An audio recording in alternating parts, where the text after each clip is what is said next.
আসসালামু আলাইকুম ভাইয়া। এই যে এই কাজটা করতেছে যে কারা কারা করতেছে ভাইয়া?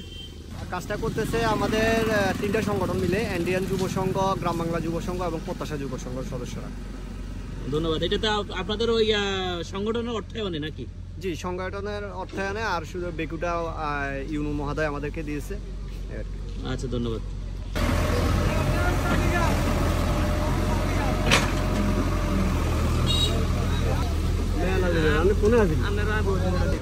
আসসালামু আলাইকুম প্রিয় দর্শক, কেমন আছেন আপনারা? আশা করি আলহামদুলিল্লাহ আল্লাহর রহমতে সবাই ভালো আছেন। আপনারা দেখতেছেন এটা চৌমুহনীর খাল, যেটা ছাত্রসাইয়ের দিকে গেছে। এই খালটি একটা সময় ময়লা আবর্জনা পরিপূর্ণ ছিল। তো আজকে কিছু স্বেচ্ছাসেবক টিমের মাধ্যমে এই পরিষ্কার অভিযানটি করা হয়েছে, সেটা আপনারা দেখতেছেন সচক্ষে। এই যে দেখুন, যতদূর যাবে চোখ ততদূর আপনার শুধু পানি আর পানি, কোথাও কোনো ময়লা আবর্জনা কিছুই নাই।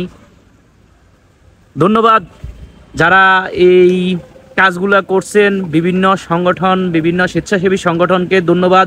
সেই সাথে ধন্যবাদ আমাদের ইউনো মহোদয়কে, যিনি অক্লান্ত পরিশ্রম করতেছে নোয়াখালী খালগুলাকে পরিষ্কার এবং দখলমুক্ত করার জন্য। সেই সাথে ধন্যবাদ জানাই বাংলাদেশ সেনাবাহিনীকেও। আশা করি আপনাদের কাছে আশা করি এই কাজগুলো অনেক ভালো লাগতেছে। তাই আপনারা দোয়া করবেন যেন আগামীতে আমাদের এই খালটি পূর্ণ খনন হয়ে এবং কি দখলমুক্ত হয়ে যেন আমরা একটা সুন্দর বেগমগঞ্জ উপহার পেতে পারি, সেই আশাবাদ ব্যক্ত করে আজকের মতো বিদায় নিচ্ছি। আসসালামু আলাইকুম রহমতুল্লাহ ওয়া বারাকাতুহু।